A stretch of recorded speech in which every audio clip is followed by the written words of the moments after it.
Hi, good morning, everybody. My name is Dawn Murray, and it is my pleasure to introduce to you today Elaine Richmond, who is one of our members of the Association of Pet Bereavement Counsellors. Good morning, Elaine. How are you? Good morning, Dawn. I'm good, thank you. You? Great, thanks. Loving this sunny weather. It's just fantastic. So, Elaine, if you would like to tell us a wee bit about yourself, um, where you live, how you became involved in pet bereavement counselling, if you've got any pets of your own. Tell us a bit about yourself so that everybody can get to know who Elaine is. So I live in North Cumbria, just on the border of the Lake District, and I work in Carlisle. So I've kind of got friends all over the place. I used to live in Manchester. I was born in Glasgow, so all my family are all over. And I was a midwife first, then I did funeral care, and then this dog walking business just absolutely exploded. And I left a really good job in funeral care to do that. And I honestly didn't set out to be a dog walker, it just grew and grew and grew. And then I realised how much I missed helping people because, as much as pets are really nice, they don't talk the same, and I do like to talk. So we lost a dog, unfortunately, in my little dog walking thing. And I thought I could really help people here with pet bereavement. So I started looking into it and I started doing some courses on pet bereavement. And I just want to use some of my skills are transferable. Just want to use as much experience as I can to help other people. I love helping people. That makes me feel good when I help others. Mhm. Sure, yeah, I think that's a sort of common thread which tends to attract people to this line of work. And obviously the connection with animals. And I'm sure with your experience in midwifery, from reassuring your patients and comforting them, when their body's doing different things, and I'm sure they've got 1,000 things going through their mind, that you'd be really sort of reassuring influence in that process. Um, and also your experience with funeral care, Mhm. because there's an awful lot of similarities. Have you found that? Yeah, I really enjoyed that. So I had two different funeral homes. One, I was back of house caring for the deceased, and I absolutely adored that. I thought it was a real honour and privilege to look after them. And the other one was more front of house. That was more admin and things like that. But I absolutely love helping people. I just found that I wasn't frightened to talk about death. I wasn't frightened to help somebody grieving. I wasn't uncomfortable if somebody was upset. And like you say, I like being reassuring. I like being that calming influence to somebody. You can't always help people as in stop the grief, but you can make it a little bit easier. And I do. I find it so rewarding. Then I did a few shifts in the local creme. But unfortunately, the dog walking, well, not unfortunately, because it's a great dog walking business, but I couldn't do both. Yeah. As with everything, you can't do everything at the same time. So I chose to go with the dog walking business, and it was the right decision. But I do miss not caring for people as well. So this is where this came from. Yeah, it's and you're even with your experience of working in a crematorium, I guess it gives you that understanding of what happens behind the scenes as well. Although pet crematoriums are slightly different, but what what do you do, Elaine? I mean, I know you're out walking the dogs, which is fabulous, and that's getting you out in the fresh air, and you're having that ongoing connection with animals. But what do you do to relax? What do you do when you're not constantly helping people? Because I find that people who want to help people are constant. They don't. They're never off duty, because if it's not helping somebody through the grieving process, they're helping somebody in the supermarket. They're supporting neighbours who's perhaps have had a bereavement in their family. They're always helping somebody. So what is it you do to relax in your downtime? I absolutely love sitting at home with my two dogs and just quietly being. I love getting all my jobs done, getting everything tidy, and then just sitting, just watching a bit of rubbish television, maybe listening to music, catching up with friends, just trying to do stuff that just keeps you sort of isolated, if you like. I like my own space. I really enjoy my own dogs. I like going for walks.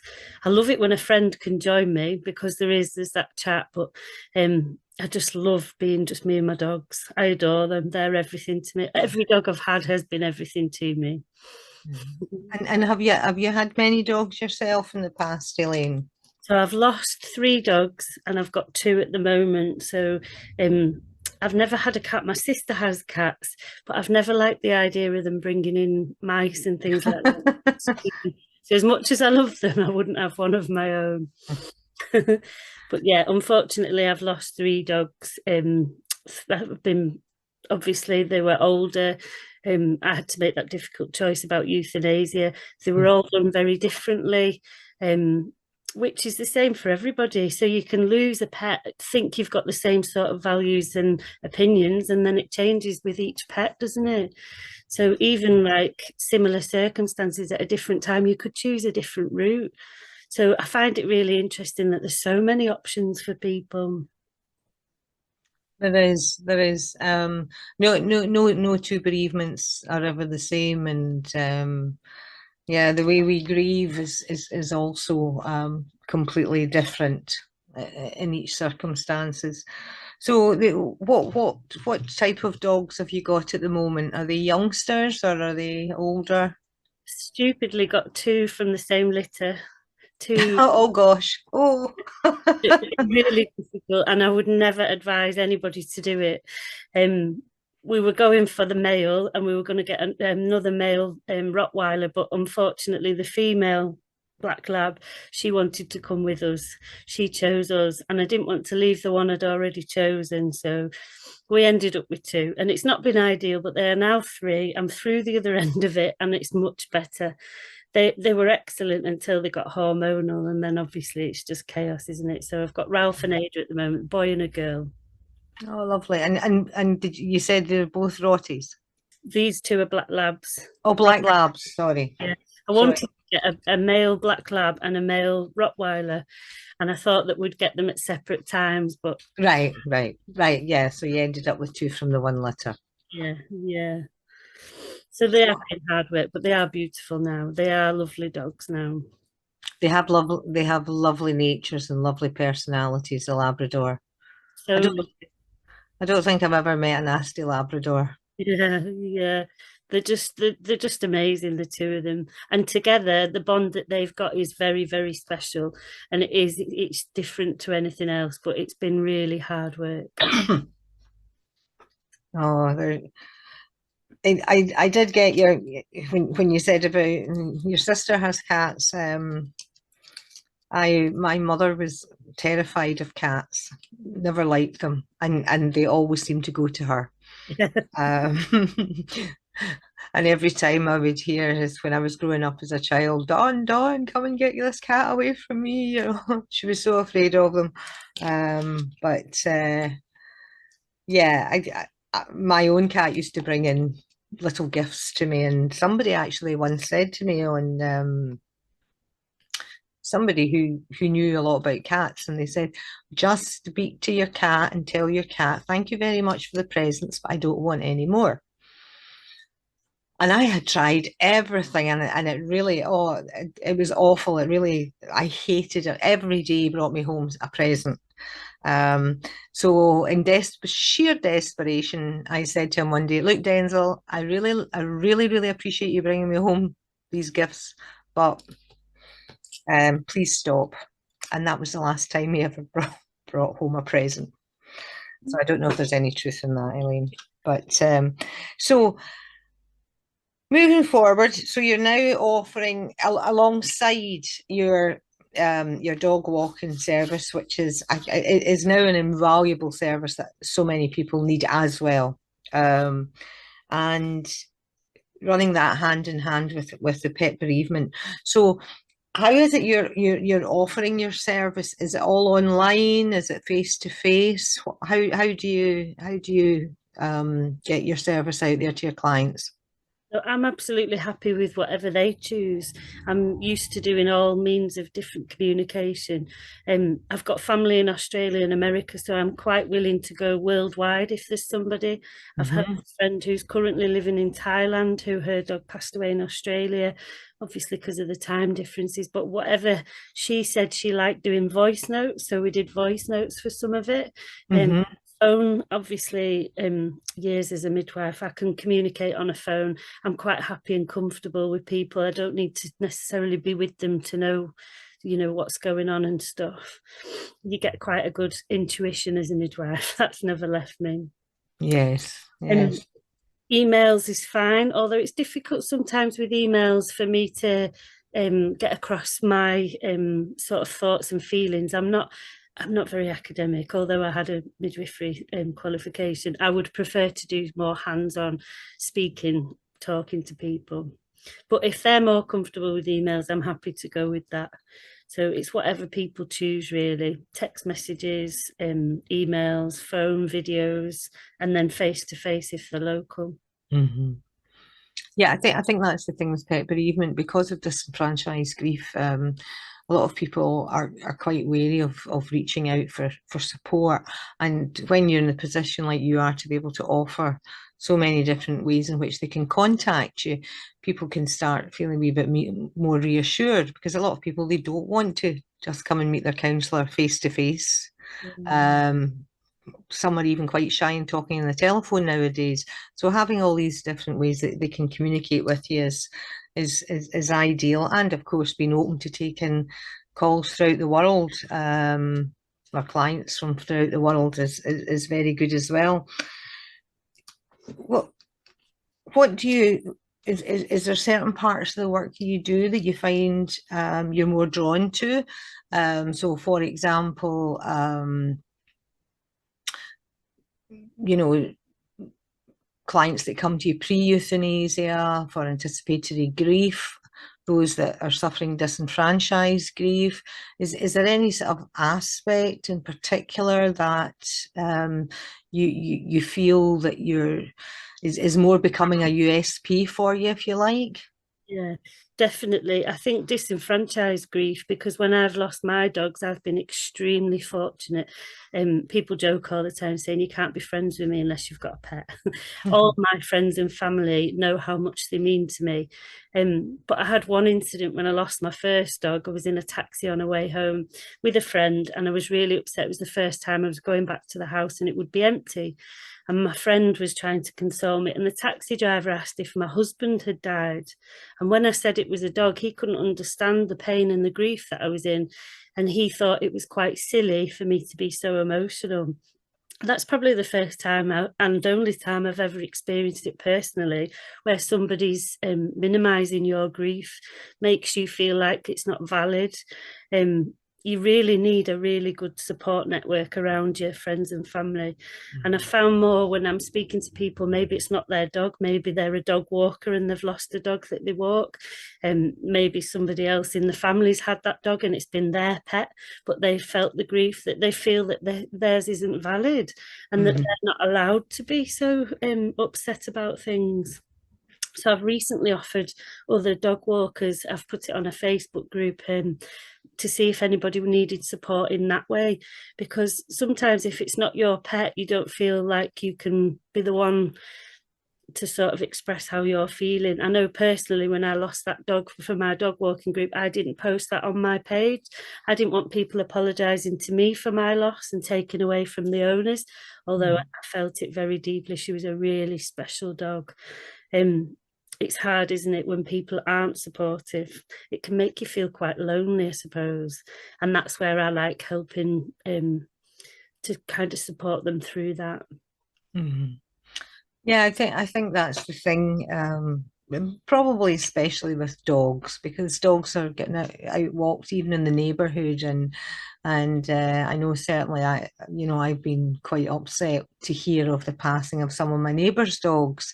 It's those ripples that they put out, and if you're seeing a dog every single day, um, that can be very difficult, because you form an attachment with them, and you're okay, you're not as heavily invested, say, emotionally as their owner is, but you certainly do become attached to that Definitely, definitely. dog, and it's very difficult. And like you say, Elaine, people tend to overlook, or they think, well, why have you got the right to be grieving the loss of a dog that wasn't even your dog? Yeah, yeah. I adore all the dogs I come across. It's a common thing. Even the ones that maybe are a bit nervous and don't bond with me, I think they're great. I think every dog, especially dogs, serves a purpose to their owner. But when you have your own little bond with them, and even if it is a neighbour's dog that you see all the time, it's upsetting when they go. It's really upsetting for everybody. I just wish they all lasted longer. I just wish that they were as long lived as humans were, for instance. Mhm. Although some can live quite a while, it's never enough, is it? No, no, it's never long enough. It's never long enough. Um, Eileen, I could speak to you all morning about your dogs and your passion for dogs. Did you always have this love of dogs, even from a small child? I was never allowed my own dog, though. This is where it's come from.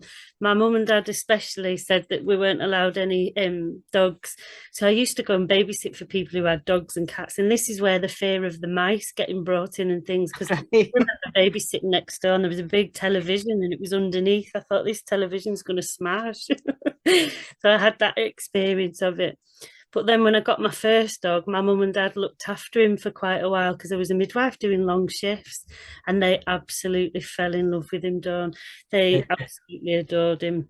And they live in Spain, they've often spoke about getting a dog of their own, but they haven't yet. But as soon as I got my first house at 20, I was out. That was me looking for my first dog. I'll Mhm. never be without one. I think they're amazing. Mm. I know. I think sometimes, even with the heartache we do go through that. I think once you've had a dog in your house or a cat, or whatever, your type of favorite companion animal is. I think once you've had one, and it's not that we're replacing them, but we begin a new relationship. Yeah, yeah.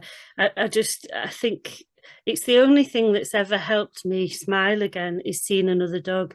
And when I Mhm. lost my last dog before these two, having the dog walking business and seeing dogs every day, that was a real, real comfort to me.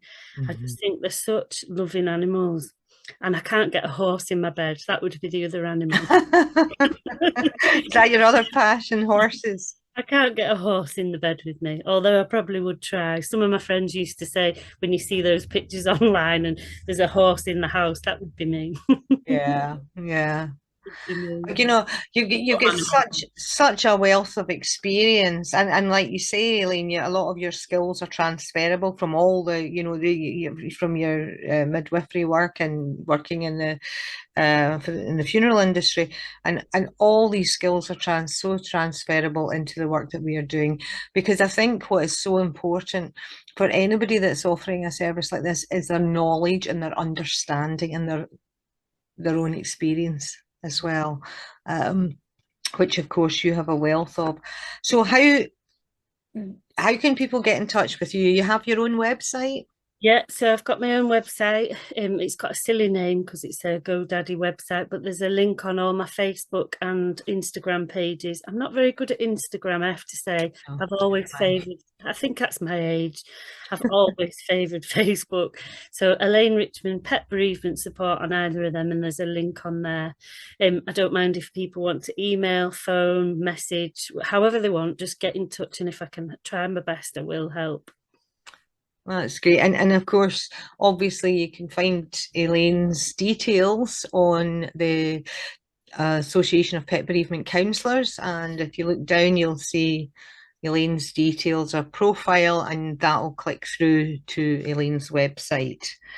Um, so, Elaine, it's been fascinating speaking to you. It's been wonderful to get to know you. I'm sure, for people who are looking for the right support, um, have a look at Elaine's profile on the website. And I can only thank you very much for watching today. And thank you very much, Elaine, for giving us your time, telling us all about the work you do. It's absolutely fascinating. And thank you very much, everybody.